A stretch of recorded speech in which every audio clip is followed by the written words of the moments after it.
most important rebellion of this period is called the Kuki Uprising.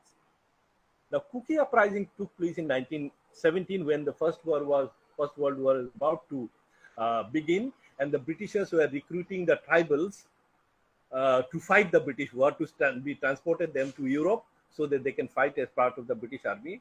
And the Kukis had refused. Kukis had refused to be recruited like that.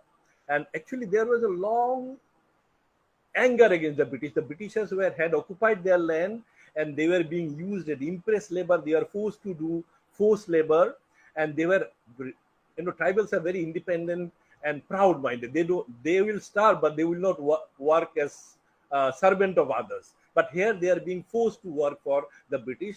All this time they had objected, but now they are being forced in a large scale to fight another man's war, what is known as in their language white man's war. They are saying, why should we fight white man's war in Europe?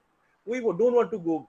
So the Kukis revolted, and Kuki revolt, though it is mentioned in Indian history, it is not given enough importance. I just want to say that according to the British record, the expenses to suppress the Kuki uprising was much more than the expenses of suppressing the 1857 rebellion. So that shows how important it is. How important, and it lasted almost for 3 years, from 1917 to 1920. It lasted. Eventually, of course, they were suppressed, and most of the Kuki chiefs were transported or hanged, and it was completely suppressed. So this is a very important uprising that need to be mentioned. I must mention that this Kuki uprising is quite known in Indian history books, but the importance, it is finished in 2 lines or 1 line. But it should be given much more space, because according to the British themselves, it was much more important than the 1857 revolt themselves. The Britishers were very, very scared. The tribals, their idea was the tribals are very, very violent people. They don't believe in submitting memorandum, and they believe in killing people, killing their oppressor.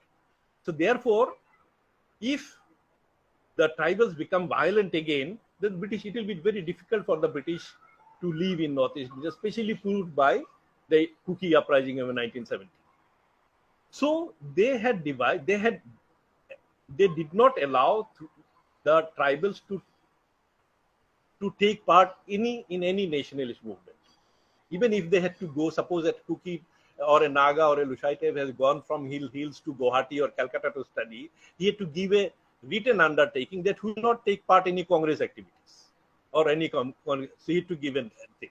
So that is one way they had to stop the tribal uprising, tribal being influenced by this nationalist ideology of Gandhi and others. The last part I want to talk about is when the Indian National Army of Subhash Bose invaded Manipur and Nagaland.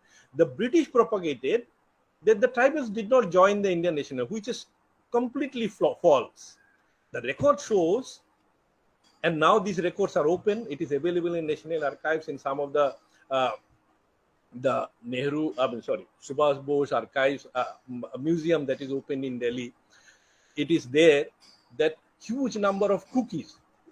This is very interesting. The Kukis had not forgotten that in 1919 their uprising was suppressed.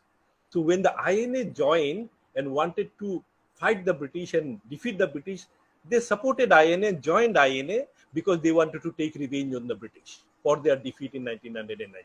Similarly, huge number of Nagas, Assamese and Dimasas, they all joined the Assamese army. They did not come with the Indian National Army. They joined when the Indian National Army came to Manipur and Kohima, joined and fought against the British.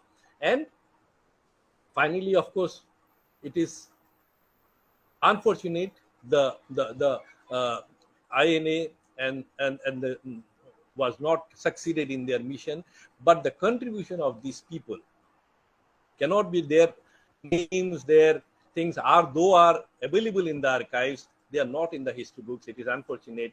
But what I'm saying, though the Indian history books does not recognize their contribution, it is etched in the memory of and the oral tradition of the history of Northeast India, people of Northeast India, and it would be one of our greatest tribute if you remember them in this hour when we are celebrating this Azadi Ka Amrut Mahotsav.